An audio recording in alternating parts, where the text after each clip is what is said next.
Mashambulizi ya Marekani kusini magharibi mwa Iran yamesababisha kifo cha mwanajeshi wa jeshi la wanamaji la walinzi wa mapinduzi ya Kiislamu IRGC, kwa mujibu wa shirika rasmi la habari la Iran IRNA.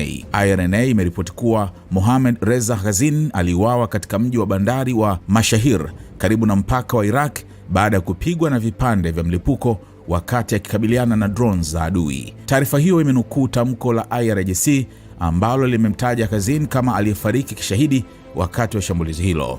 Baada ya shambulizi hilo, jeshi la Iran limetoa onyo kuwa eneo lolote litakalotumika kusaidia mashambulizi ya Marekani dhidi ya Iran litachukuliwa kama shabaha halali ya kijeshi.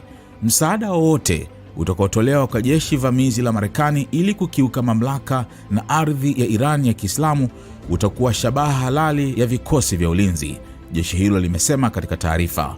Onyo hilo limekuja baada ya uhasama kuanza tena licha ya makubaliano ya awali yaliyokuwa yakilenga kumaliza vita.